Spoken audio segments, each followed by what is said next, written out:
કે મને 3 મહિનાની અંદર તો મેં 27 kg લોસ કરી નાખ્યું. દાખલ કર એટલે 70 થી 80 બાટલા ચડાવે મને, કે ગમે એવો રોગ લઈને આવું. કેન્સર તો કેટલો ખરાબ રોગ છે, છતાંય કેન્સર મટી શકે છે. મારું નામ જ્યોતિબેન મનલાલ પરમાર, રાજકોટ. હું 12 વર્ષથી યોગા કરું છું. શરીરની અંદર એકદમ રોગ હતા એટલે યોગ કરવાની ઈચ્છા થઈ તો યોગ ચાલુ કર્યા. બાળકો મારા છે એ સારા યોગા કરે છે, દીકરાના દીકરાઓ છે બે બહુ સારા યોગા કરે છે. અને આજે હું ઇન્ટરનેશનલ સુધી યોગમાં માહિર છું, બધે યોગ કરવા જઈ શકું છું. એકદમ રોગિષ્ટ હતી એટલે કોઈ કીધું કે ભાઈ તમે યોગા કરો તો તમને રોગ મટી જાય. એટલે એમ થયું કે હાલો ને કંઈક કરીએ. એટલે ટીવી ચાલુ કર્યું તો મેં એમાં આવ્યું કે રામદેવજી મહારાજ, એટલે મેં એમાંથી ચાલુ કરી દીધું. ધીમે ધીમે ધીમે રોગ હટવા માંડ્યા. હા, પહેલાં તો ઘેનની ગોળી લેવી પડતી, બેક પેન, ની પેન, શોલ્ડર પેન, વટિંગો, હિમોગ્લોબિન ઓછું, આ બધા જ રોગ શરીરની અંદર હતા. તો હું કંઈ કરી જ ન શકતી. તો મને પ્રેરણા મળી એટલે પછી મેં યોગ કરવાનું એવું ચાલુ કર્યું. એટલું દિલથી કર્યું કે મને 3 મહિનાની અંદર તો મેં 27 kg લોસ કરી નાખ્યું. પહેલી દવા ઘેનની મૂકી, ત્યાર પછી ની પેન, શોલ્ડર પેન, એ બધી દવાઓ તો એમ ચાલુ જ હતી. અને દાખલ તો મને દર 15-20 દિવસે દાખલ કરવી જ પડે. ફૂડ પોઈઝન થઈ જાય. મને થોડું કંઈ ખાવામાં ધ્યાન ન રાખ્યું હોય તો મને ફૂડ પોઈઝન થઈ જાય, એટલે મને દાખલ કરવી પડે. દાખલ કરે એટલે 70 થી 80 બાટલા ચડાવે મને.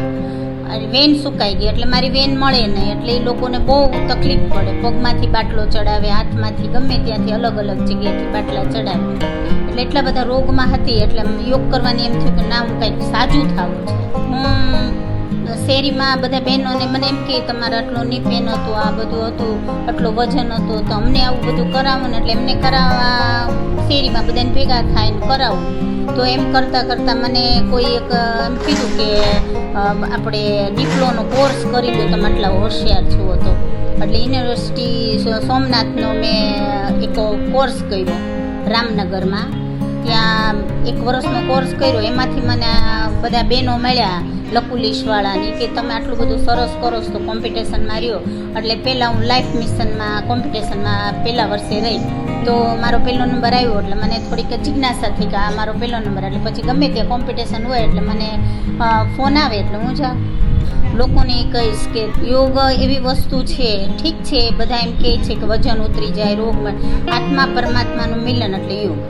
યોગ વસ્તુ એવી છે કે ગમે એવો રોગ લઈને આવો. અત્યારે તમે એમ કહો ને કેન્સર છે પણ 4 સ્ટેપ ઉપર હોય તો ન મટી શકે. સ્ટાર્ટિંગ છે તો કેન્સર તો કેટલો ખરાબ રોગ છે, છતાંય કેન્સર મટી શકે છે.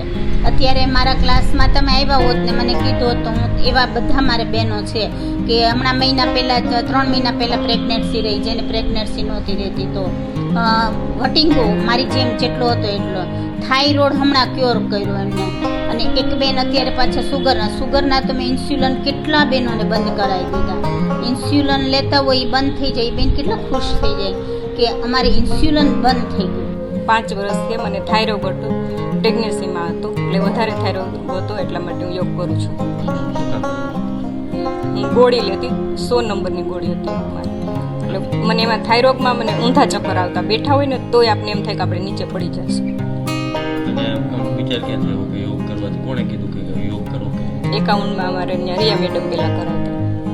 2 વર્ષ ત્યાં ગઈ, પછી કોરોનામાં વચ્ચે થોડોક ટાઈમ ગેપ આવ્યો, પછી જ્યોતિ મેડમ પાસે જઈશ. એણે મને શીખવાડ્યું કે થાઇરોઇડના આટલી એક્સરસાઇઝ કરવાની, ઘણી બધી શીખવાડી.